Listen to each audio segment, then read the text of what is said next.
Greetings, comrades. This is Andre Aguirre Desjardins with a Secrets of Strixhaven Carck-a-Pack.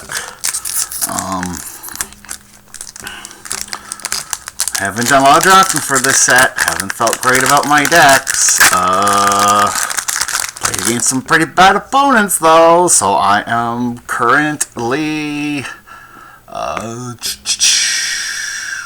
4-1 in drafts overall matches. Yes, I shouldn't say matches, games. Alright. Reckoner's Arcnic, 5 colors mana for a 2/2 trample reach and converge enters with the number +1/+1 counters for each color of mana to spend it. So this is probably going to be a 4/4 trample reach in most any deck that plays it. I have seen 3-color decks. I've yet to see like a super great 5-color converge deck that does everything. But I think a lot of those converge cards, if you can get to 3 colors, you're fine. I think you're fine with a 5/5 trample reach for 5. That being said, I still think the best decks in the format are just the 2-color SCHOOL decks, because there's a lot of gold commons that are very good.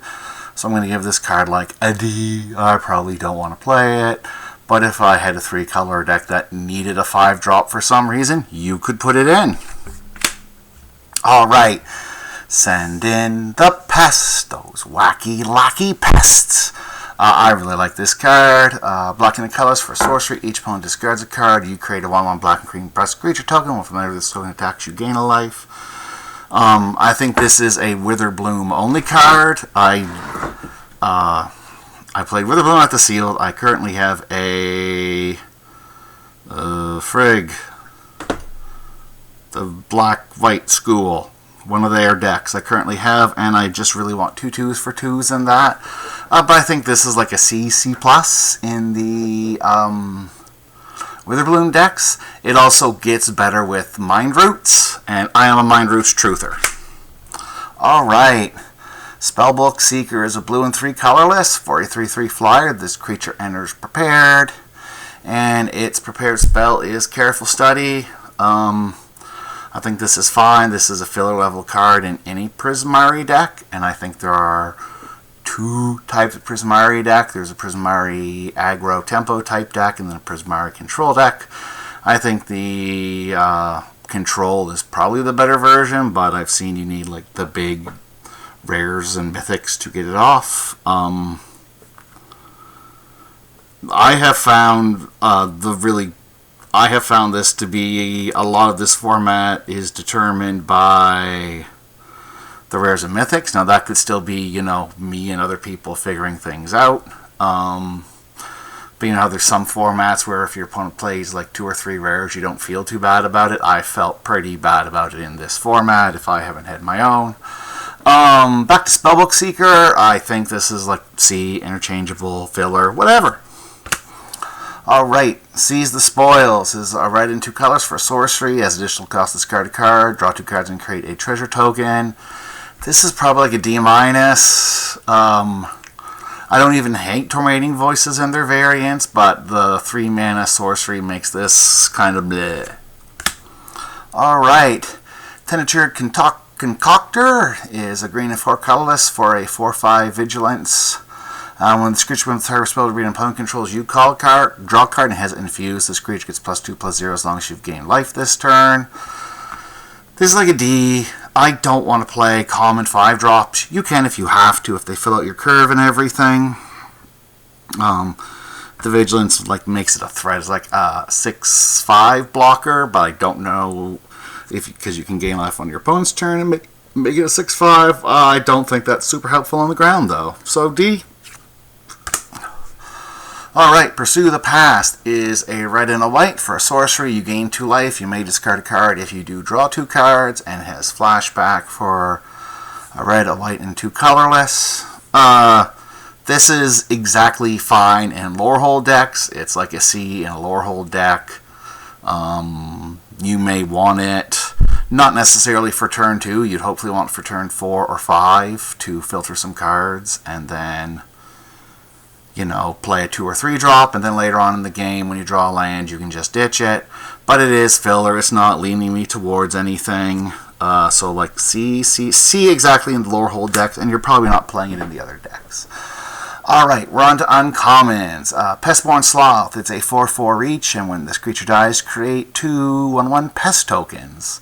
Yes, this is very good. This is probably like a C+, B-. As a 4-drop, I still don't put a super premium on it, but this is obviously a very, very powerful card. Alright, Brush Off is 2 blue, 2 colorless, an instant, and this spell costs 1 less to cast if it targets an instant or sorcery spell, so it's negate if it targets a instant or sorcery spell, and it has counter target spell. Negate's like fine in this format, but nothing great, and then the fact it's a little bit better, I still really think doesn't do anything with it. I'd put this at a C-. Like, 4-mana counter spells tend to be really rough in Modern Limited. I guess if your opponent had a big expensive bomb and you had nothing else to do about it, you could put this in, but not wanting to first pick it, not pulling me towards anything. Alright. Arian, Deathbloom Botanist, is a black and 2 colors for a legendary creature vampire druid. Creature types don't matter, don't know if I'm saying them. It's a 2/2 death touch, and whenever a creature you control with power or toughness 1 or less dies, target opponent loses 2 life and you gain 2 life. So this is very obviously a Witherbloom card. It's meant to go with Pest. It triggers life gain again. From what I've played and seen, I haven't seen Witherbloom be like, we're going to make like 5 pests and get there. That being said, I still think this is a very playable card. This is probably C+, B-. Sometimes it'll trigger your life twice.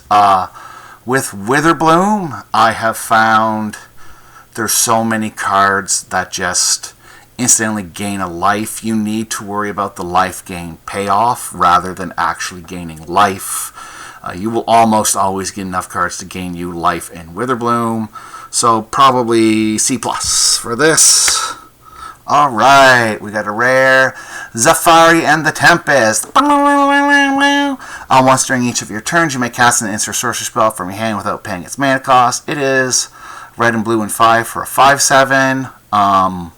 You already have 7 mana when you cast this, and blue and red actually have ways to make extra mana for instants and sorceries. So you're getting like a 5/7 for 7. I guess the first turn you could double spell and cast something expensive, but otherwise, nah. This I think is like C-. Sorry, not C-. I'm going to give this like D. Like, no. Like, I'm not playing this card. This card doesn't want to make me play anything. Alright, Erode. 1 white, instant, destroy target creature or planeswalker. Its controller may search the library for a base land card, put on the battlefield, tap, then shuffle. This is like a B+.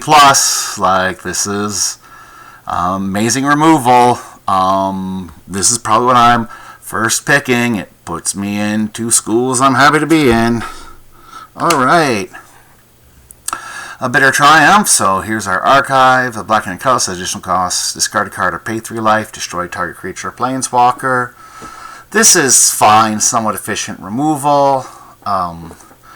With removal that you have to pay life, that's often not as good as, like, I actually probably rather like my first Last Grasp with my first Bitter Triumph.